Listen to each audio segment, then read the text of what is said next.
Hello, my dear students. How are you? I am Harsh Bihari Srivastava, law experts, परीक्षा refresher law classes from Allahabad.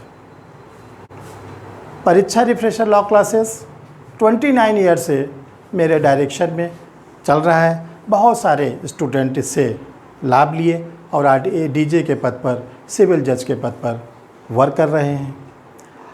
परीक्षा refresher के नाम से एक legal magazine भी आती है जो subject wise IPC, CrPC, evidence या जो भी जुडिशल सर्विस के एग्जामिनेशंस होते हैं उससे रिलेटेड आते रहते हैं और ये 29 ईयर से आ रहे हैं।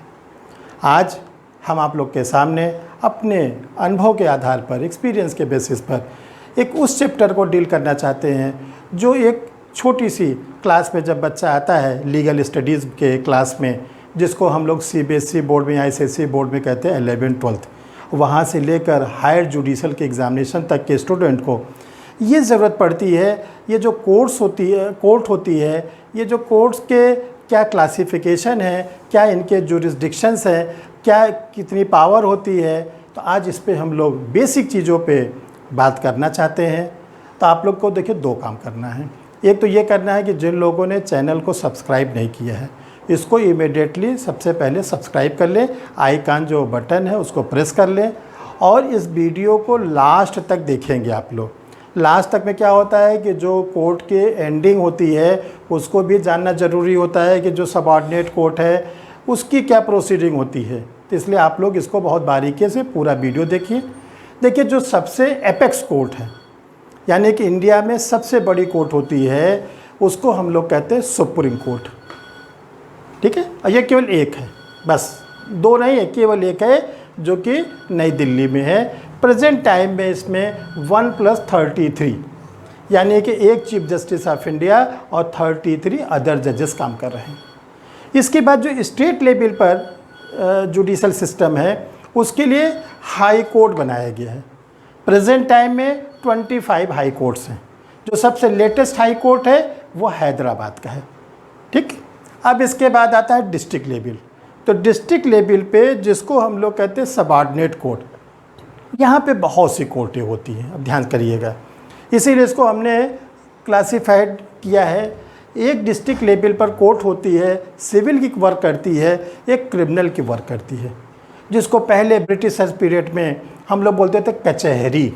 ध्यान रखिए, आज इसका नाम है डिस्ट्रिक्ट एंड सेशन कोर्ट। तो जो यहाँ पर है डिस्ट्रिक्ट लेवल पर, जिसको हम लोग सबऑर्डिनेट कोर्ट कह सकते हैं, डिस्ट्रिक्ट कोर्ट कह सकते हैं, अनेकों नाम है, इसी को हमको और डिटेल में जानना है। देखिए, इसमें जो एक कोर्ट होती है वो सिविल नेचर के सूट को सुनती है और एक कोर्ट है जो क्रिमिनल नेचर के सूट को सुनती है।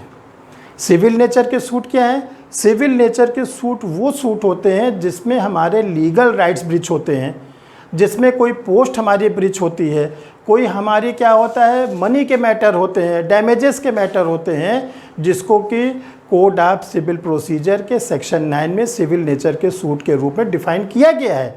वो सूट चलते हैं सिविल कोर्ट में। अब इसमें जो विक्टिम है, जिसको पीड़ा हुई है, जिसको परेशानी हुई है, वह कहलाता है प्लेंटिफ।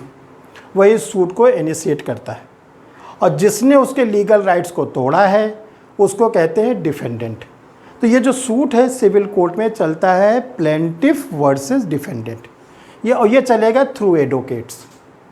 अब देखिए, इसमें 3 कोर्ट है, सिविल जज जूनियर डिवीज़न, सिविल जज सीनियर डिवीज़न, एडीजे और डिस्ट्रिक्ट जज। देखिए, जब जो प्लेंटिफ अभी हमने बताया इसको 25,000 तक के डैमेजेस के कोई सूट को लाना है, तो ये कहा गया कि आप सिविल जज जूनियर डिवीज़न के ओरिजिनल कोर्ट में लाओगे। ये सीधे हाई कोर्ट नहीं जाएगा, ये सीधे सुप्रीम कोर्ट नहीं जाएगा, ये सीधे डिस्ट्रिक्ट जज के पास नहीं जाएगा। इसकी शुरुआत हमको करनी पड़ेगी सिविल जज जूनियर डिवीज़न कोर्ट में, जिसका सिलेक्शन हो, जिसको हम लोग PCSJ कहते हैं, जुडिशल सर्विसेज से इसका सिलेक्शन होता है। अगर यही डैमेजेस 25,000 रुपीज़ से इंक्रीज़ करता है और 50,000 तक का जो रेंज है वो जाता है सिविल जज जूनियर सीनियर डिवीज़न के पास। अगर ये 50,000 से इंक्रीज़ करता है, सिंगल रुपीज़ भी इंक्रीज़ करेगा, 50,000 1 रुपीज़ से लेके इनफाइनाइट जो भी होगा, 2 लाख, 4 लाख, 20 लाख, 2 करोड़, 20 करोड़, ये जाएगा डिस्ट्रिक्ट जज के पास। और डिस्ट्रिक्ट जज क्या करते हैं, उस केस को अपने एडीजेस को ट्रांसफ़र करते हैं। तो ये जो सिविल कोर्ट होता है ये इस तरह के सूट्स को सुनता है और इन लोग को रेमेडीज़ देता है। अब देखिए जो क्रिमिनल कोर्ट्स हैं, क्रिमिनल कोर्ट्स क्या करती है, क्रिमिनल कोर्ट्स दो तरह से काम करती है। एक तो जब हम लोग के साथ कोई क्राइम होता है, ठीक है, हमारे साथ, हमारे परिचित साथ, हमने पिछले वीडियो में लॉजिंग ऑफ द एफआईआर पे पूरा एक लेक्चर दिया है, लोगों ने बड़ा अप्रिशिएट किया है। आप लोग भी यूट्यूब चैनल जो हमारा है उस पर परीक्षा रिफ्रेशर खोल के आप देखिए लॉजिंग ऑफ द एफआईआर, आपकी नॉलेज और बढ़ेगी। एफआईआर नहीं लॉज होती तब आप क्या करेंगे, आपकी नॉलेज और अच्छी बढ़ेगी।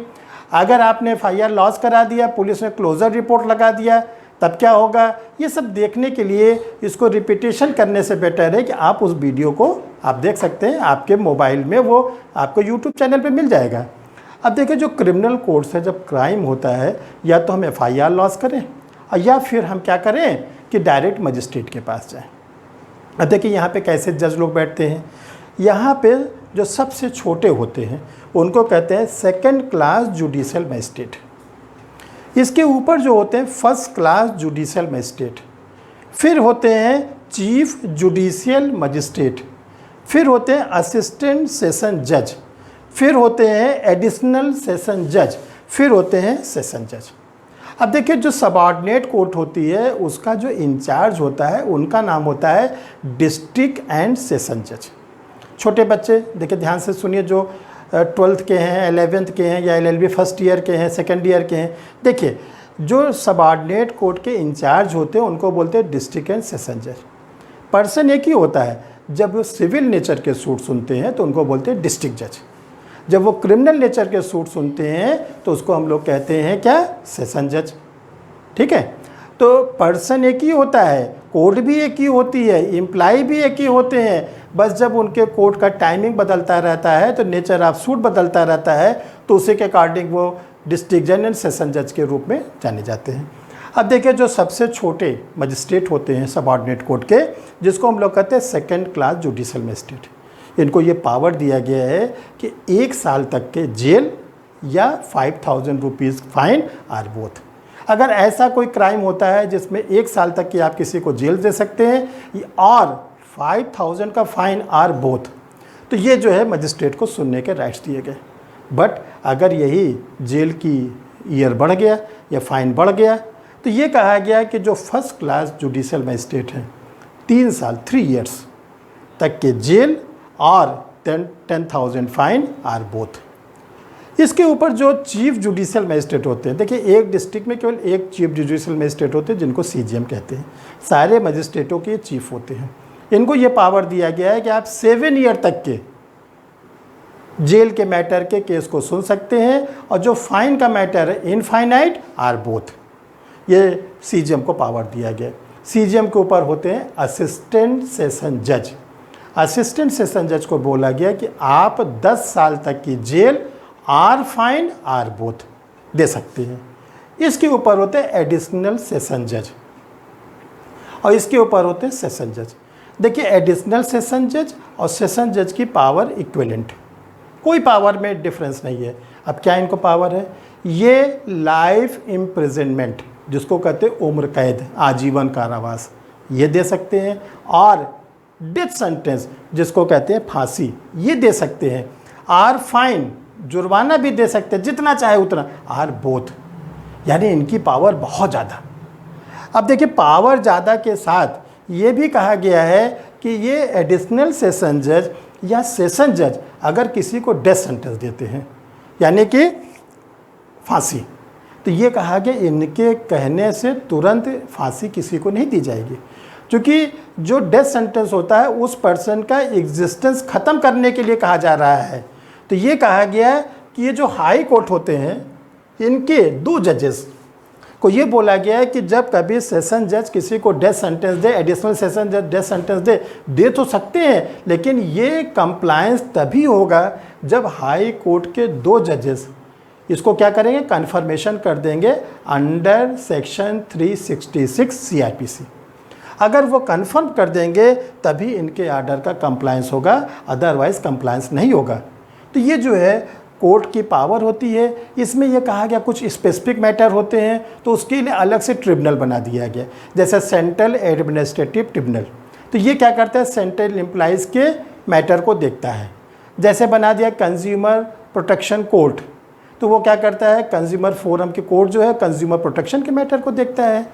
फिर ये कहा गया है कि अगर कोई SC/ST का मैटर है तो SC/ST कमीशन देख सकता है, बैकवर्ड कमीशन देख सकता है, ह्यूमन राइट्स कमीशन देख सकता है। तो ये सब ADR का फॉर्म है, अल्टरनेटिव डिस्प्यूट रिजोल्यूशंस, कि अगर आप चाहो तो अपना मैटर ADR के थ्रू ले जाओ। अभी जो बच्चे छोटे हैं जिन्होंने लीगल स्टडीज शुरू किया है, पूरा ADR एक चैप्टर है। तो ये कहा गया है कि ये तो क्या है, सब इस्टेब्लिश कोर्ट है, अगर आप चाहो तो अपना मैटर वहाँ पर भी ले जा सकते हो। ये पूरा जो सिस्टम डेवलप किया गया है वेलफेयर स्टेट के लिए, आर्टिकल 38 इंडियन कॉन्स्टिट्यूशन को फुली इम्प्लीमेंट करने के लिए बोला गया कि ये आप अपनी रेमेडीज़ को वहाँ से ले सकते हैं। आपको वीडियो कैसा लगा, आप इसको कमेंट्स बॉक्स में अवश्य दीजिएगा। लास्ट में आपसे हम ये कहना चाहते हैं कि अगर आप इसी तरह का वीडियो का पूरा लाभ और लेना चाहते हैं, अभी बहुत से वीडियो हमारे आएंगे, तो आप लोग चैनल को सब्सक्राइब कर लें, जो आइकन बटन है उसको प्रेस कर लें, ताकि आपको बराबर ये वीडियो मिलता रहे और आप इसका फ़ायदा उठाते रहें। जो आपके परिचित हैं, जो आपसे जुड़े लोग हैं, उनको भी ये आप फॉरवर्ड कर सकते हैं, उनसे भी बोल सकते हैं कि इसका वीडियो का फ़ायदा ले लें। लेकिन उनको भी बोलिएगा कि चैनल को सब्सक्राइब कर लेंगे, आइकन बटन को प्रेस कर लेंगे, तो उनको भी फ़ायदा मिलता रहेगा। यही हमारा आप लोग से जो है एक हाईली रिक्वेस्ट है, इसको आप लोग फॉलो करिएगा। Thank you.